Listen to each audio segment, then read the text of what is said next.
This is the topic. This video is going to be about basically being alone and how to be alone efficiently. Now, before we begin, I want to make a distinction. I am differentiating between being alone and loneliness. Loneliness is something that can result from being alone, but being alone on its own does not imply loneliness. Loneliness is an issue, it's a problem, and it needs to be remedied. And perhaps a number of the things I'm going to talk about in this video can help remedy loneliness. But ultimately, as a disclaimer, I'm not a professional. These are my thoughts about being alone and things that I've experimented with to see what works in my situation. So if you're looking for professional advice, that's not me. Go find psychologist, psychotherapist, whoever may be who is the specialist in these kinds of environments, my experience. So with that out of the way, why should you be listening to me? Why am I talking about this? Well, let me give you a few of my aloneness credentials if you were to have it. So just a quick summary on past many years of my life.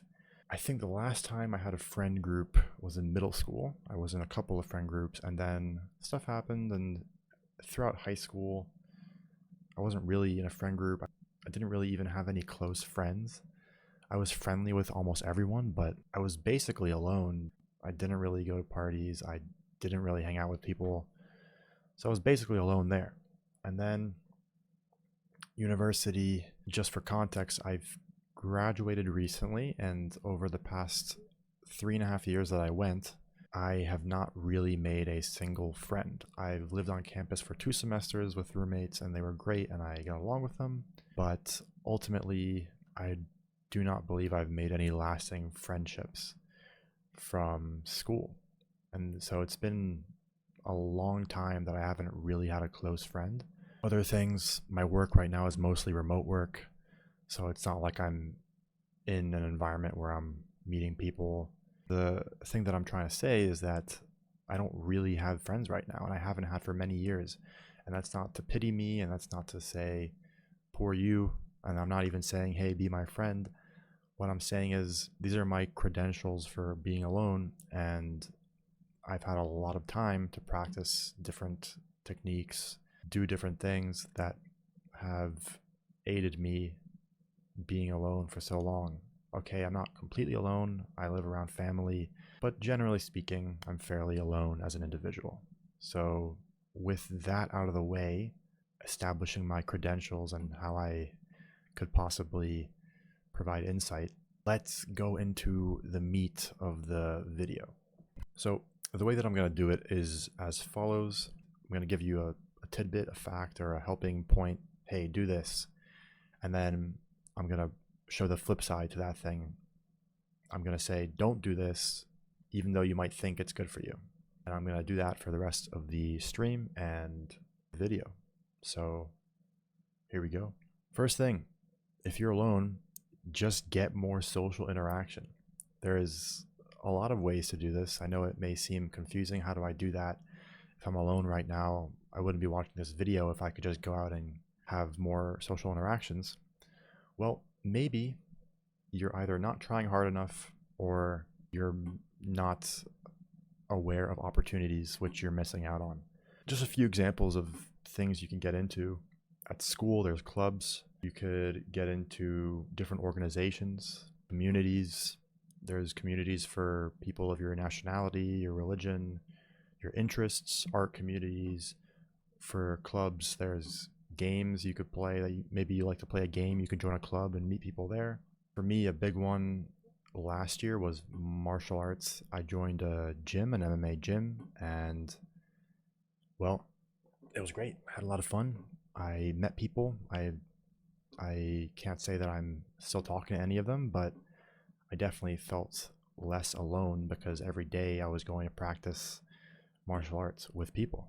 So that's just basically to say there's opportunities for you to go out and meet people, and I don't believe you should just reject those opportunities because you think you're not a friendly person or you don't belong in a group, just go out and do things that you like to do with other people. That basically solves the whole problem in and of itself. If you're with other people, you're not alone. So the flip side to that, do not do this: text only interaction. So what do I mean by text only interaction? Well, you may think from the previous points, okay, all I need to do is interact with people, have social interactions, and we're good. But that doesn't include all forms of interaction. If you go on Reddit and all day you're just commenting and responding to people, or you're commenting on YouTube videos, and that's all you're doing, even though you're interacting with other people, you're missing out on a more personal interaction, particularly face-to-face interaction. Voice interaction is also really important too. So, for example, for me, I spent probably a year of my life during COVID playing this game online, and there was a community involved in the game, and there was voice chat. So we would talk to each other live with voice, and that wasn't optimal interaction, but I definitely didn't feel alone while doing it. I felt less lonely. So it worked for me in that particular situation. It was an option for me. The previous point, I listed many examples of things you could do live in person, which I'd recommend. But overall, the main point is don't rely on text interactions only. You're not getting any real interaction that way. It's also not live, so it's just not great. Next point, do this: take in quality content. What do I mean by quality content? I mean quality shows, quality books, quality podcasts. When you're taking in content that's of good quality, it's almost like you're interacting with the author of that content, or the people in the podcast, or the characters in the show, or the characters in the book. So you're less alone because you're still receiving input from other people, characters, whatever it may be. And this can definitely help contribute, or rather it can help prevent against loneliness while you're alone, because you're still in the midst of people. You're surrounded by people in a sense, not physically speaking, and they're not even aware that you're existing because they're characters or they're a podcaster, but you are still getting that benefit to a degree. Nothing really replaces a person-to-person interaction, but you're getting something out of it. So what not to do: don't binge content to distract yourself. So I think everyone's had the experience where you're feeling lonely and you're trying to do something or find something that to forget yourself about your loneliness, and maybe you scroll YouTube, you doom scroll YouTube, or you're watching 1 too many episodes, 20 too many episodes of your favorite show. That's binging content, and that's not healthy. Plus, you're not dealing with the core issue. If you're looking for something to make you feel different, you're not taking in content for the right reason. You're not going to go after the right content, and it's just going to be a mess, and you're going to feel even more lonely. So don't do that. You want to take in quality content, not all the time, but take in quality content, a respectable amount of it. Don't binge, even with quality content, but especially not with junk content. Don't scroll on YouTube endlessly. Don't watch hundreds of episodes of anime or whatever. You want to be cautious with your inputs, not only with the kind of input, but also the quality of input and the quantity of input. All right, a few more points here. Do this: work towards something specific. So as an example, throughout the day in your free time, don't just sporadically do things or find things to do. Pick something specific and work at it every day. This could be a hobby like drawing or learning martial arts, going to the gym, working out, writing. Recently, not that I love doing this, but I've been learning programming because I'm working to get a job. Things like that. They're directed, focused patterns of attention. And why is this important? This is important because when you're focusing on something specific, you're gathering your attention, you're mobilizing your energy and effort towards something. You're not going to be constantly thinking about how alone you are and how hopeless you are, because you're working towards something.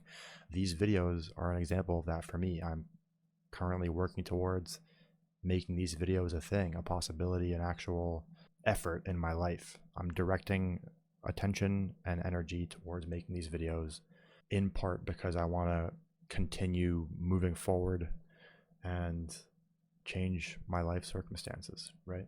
With that in mind, there is another don't do this point tied in here, and that's constantly thinking about what to do. Don't think that you have to find something perfect.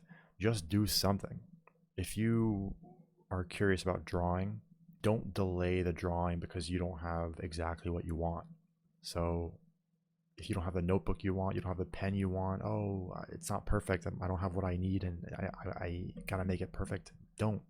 Just pick a piece of paper and start drawing. And oh, I don't have the reference for it. Doesn't matter. Think of something imaginary. I don't know what to think of. Look out the window. Look to your desk. Look behind you. There's stuff you can draw all over there. And what I'm saying is, don't constantly overthink what you're going to do. Just do it, or do something. Do something specific. You can always change as you go. Things get better as you go. You learn more as you go. You optimize as you go. So don't delay by trying to be perfect. Just do something. All right, this is pretty much the last point here. One of the biggest benefits of being alone is that it's a period for you to sit in self-reflection, to contemplate about your situation, to contemplate your general thoughts, to think about how you want to move forward in life. When you're not constantly bombarded by social interaction and you have time to yourself, you have a lot more thinking time as well. And while you can also get into the tendency of overthinking, if you direct your thoughts by writing or by speaking, like I'm speaking, you're going to be able to better organize your thoughts and direct them and make them useful. Use them to contemplate and to understand yourself better, your situation better, and help you move forward. That's simple as it gets. Basic habits like contemplation, even reading. I kind of spoke about that before, I think, as a hobby, but self-contemplative activities and self-contemplation in general is usually a huge opportunity for you when you're in a situation when you're more alone. So take advantage of it. If you're alone, take advantage of that opportunity because it's an opportunity. You're not always going to be alone, so take advantage of it when you have the chance, right? Don't do this. You don't want to wallow in your loneliness and allowing yourself to succumb to inaction and depression. So this is on the topic of overthinking. You don't want to overthink, and more importantly, in this sense, you don't want to think and ruminate without organizing your thoughts. If you're just constantly thinking in your head, then your thoughts are probably going to sway towards the negative side of things. If you're going to think a lot, you want to organize your thoughts, write, you want to speak, you want to contemplate. Just lying down in bed and thinking is not contemplating, that's ruminating, and you don't have any real control over where those thoughts go. So they're not going to be useful for you, and in fact, you're probably going to gravitate towards thinking that is negative, and it's going to make you feel more alone and lonely. So I don't recommend doing that. I recommend finding time, even if it's for 5 or 10 minutes, even if it's once or twice a week, contemplate, write down, stream of mind, consciousness style, just write. And you can go from there. You can try different methods of writing from there, and that's going to be pretty useful for you, I think. So I've been alone for quite a while, and I've been through thick and thin with this. Some days it's been great, other days it's terrible, but I learn along the way how to optimize my situation for what it currently is and what it has been for a long time. And I just wanted to reiterate that this is not me glorifying loneliness. People on YouTube will often make it seem like being alone is a good thing and isolating yourself is a good thing. And yeah, there's time and place for that kind of stuff, but just understand that appearing as lonely or alone, that's a superficial thing. That's not in and of itself a benefit unless you make it. And being with people is not a negative unless you make it to be a negative. My advice is to just take advantage of your environment as it is. If you're with people, take advantage of that. If you're alone, take advantage of that. And if it needs to change, if you think you would benefit from having more alone time when you're with people all the time, then find time to be more alone. And if you think you'd benefit from being with people when you're more alone, find ways to be with people more. It's a balancing act, and there's no right or wrong in regards to being alone or with people. It depends on a lot of situations and circumstances, and you kind of have to play it by ear and adjust as needed on the fly. Sometimes it might be you're in a social interaction and you need like 5 minutes of space, something like that. So yeah, that's basically it. I know this video was not organized as I'd like it to be. That's fine. I plan to be basically streaming as much as possible every day if I can, ideally for longer than 20 minutes, and talk about stuff and then play games after. I don't know. We'll see. I'm just moving forward as I move forward. So yeah, thanks for listening, and I'm tired. Good night.